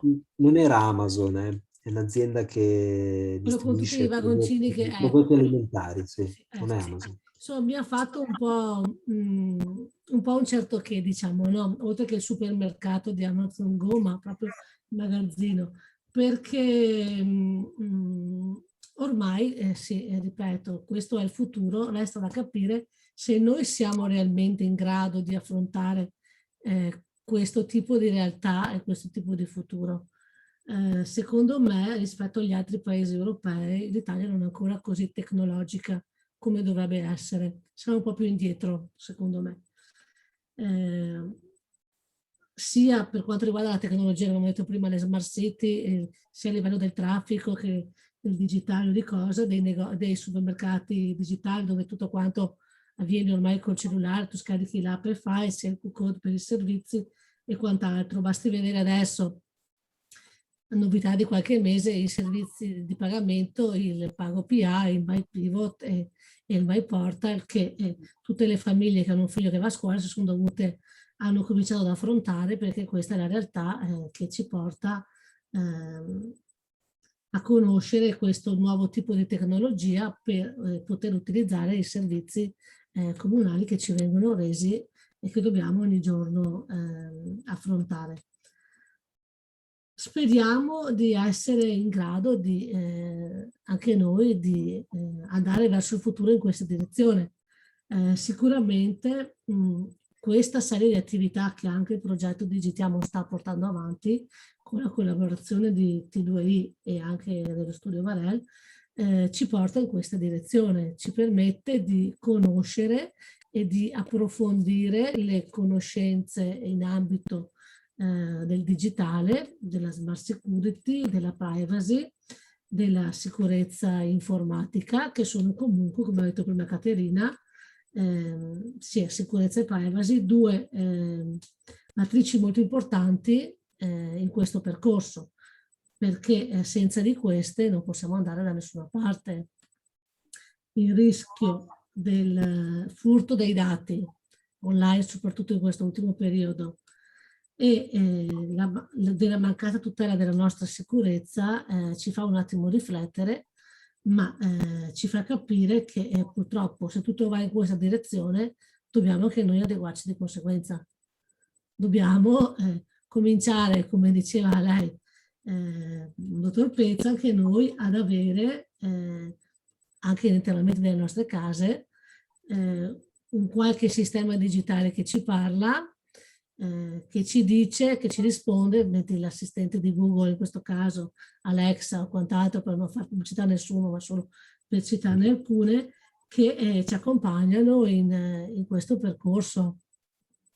Le app che anche noi stiamo sviluppando con il nostro progetto, le infografiche, ma le app soprattutto, ci accompagnano anche loro in questo percorso, perché noi arriveremo con le nostre app, con un semplice clic sul telefonino, ad usufruire di una serie di servizi e a conoscere una serie di dati che ci saranno sicuramente utili e ci accompagneranno in questo percorso. Poi l'app per sapere dov'è la farmacia più vicina, l'app per sapere dov'è il percorso turistico dove posso andare domenica se non so cosa fare, l'app che mi fa vedere tutte le pitture, i quadri di una galleria o di un museo che voglio andare a vedere, perché ormai non si può spostarsi, che l'app che mi permette di prenotare un servizio di carpooling per andare in ufficio, per andare a scuola. Ormai, ripeto, è tutto che va in questa direzione, per cui dobbiamo appunto andare in questa direzione anche noi. Sì, il fatto di andare in questa direzione è legato all'utente, no? Perché la nostra testa è pigra. Qui sembra che Bill Gates abbia detto: io voglio assumere persone pigre perché sono quelli che trovano le soluzioni migliori, no? Le scorciatoie, no? È proprio così. Allora, se io penso alla persona e gli dico, devo pensare a come gli posso semplificare il più possibile la vita, allora riesco a cambiare nella direzione che può generare un reciproco valore. Dopodiché scelgo la tecnologia, no? Per capire, dopo che ho preso questa direzione. Ed effettivamente noi siamo andati tutti in questa direzione perché chi più vuole andare in biglietteria a fare la fila per un biglietto del treno? Cioè, nessuno. Il valore è come spendiamo il tempo, no? Fortunatamente oggi ne abbiamo risolte tante. Oggi ormai si fa tutto con lo smartphone, ma anche per l'acquisto dei biglietti del tram, del treno, di qualsiasi di un concerto, di qualsiasi cosa ormai. Senza l'app e senza la tecnologia. Ma pensare anche a un tema che è per l'Italia strategico, che è il turismo, no? L'ospitalità sui propri territori. Come metodo il turista di avere tutte le informazioni più operative, no? Ho preso una casa in affitto, come gestisco la spazzatura. Cioè, o il bravo padrone di casa che mi ha affittato la casa, ma sono presa su Booking, su Amazon, non ho molti contatti, lì ci sono delle opportunità per anche valorizzare l'esperienza e far conoscere il territorio rendendo facili le cose, no? Proprio, il tema è rendere facili le cose.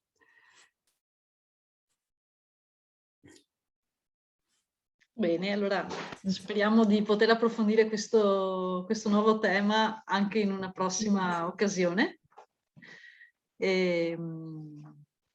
Noto che sono le 8:05, quindi abbiamo ampiamente sfruttato il nostro tempo e i nostri partecipanti ancora sono tutti qui collegati, quindi questo ci fa molto piacere. Tuttavia penso che sia anche l'orario di salutarci. E ringraziandovi davvero ancora per la partecipazione, ringrazio il dottor Pezza per la collaborazione con T2I e il Comune di Conegliano sempre per queste opportunità estremamente preziose. Quindi un saluto da parte mia, vi ricordo ancora il questionario. Ringraziamo tutti i partecipanti. Grazie mille, molto interessante. Complimenti a Roberto per la capacità espositiva e la capacità di attrarre l'interesse. Grazie mille. Grazie mille, grazie mille. Buona serata, buon appetito. Partecipazione. Allora ci diamo appuntamento al prossimo incontro.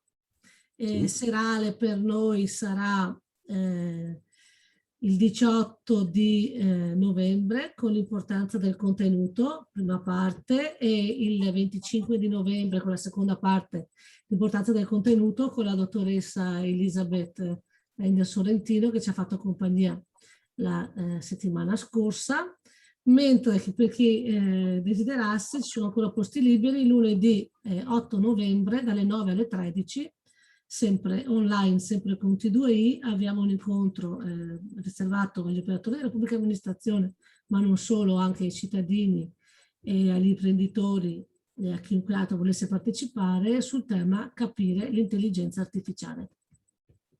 Trovate sempre nel sito del Comune di Conegliano nei nostri social e in quelli dei nostri comuni partner la locandina con il link per l'iscrizione. Vi ringrazio ancora, dottor Penza, per la chiara esposizione. A voi. La dottoressa Caterina Munafuoco che ci ha fatto compagnia e vi do quindi appuntamento alla prossima volta. Arrivederci. Buona serata a tutti. Arrivederci. Arrivederci. Grazie Marina, arrivederci. Arrivederci, grazie.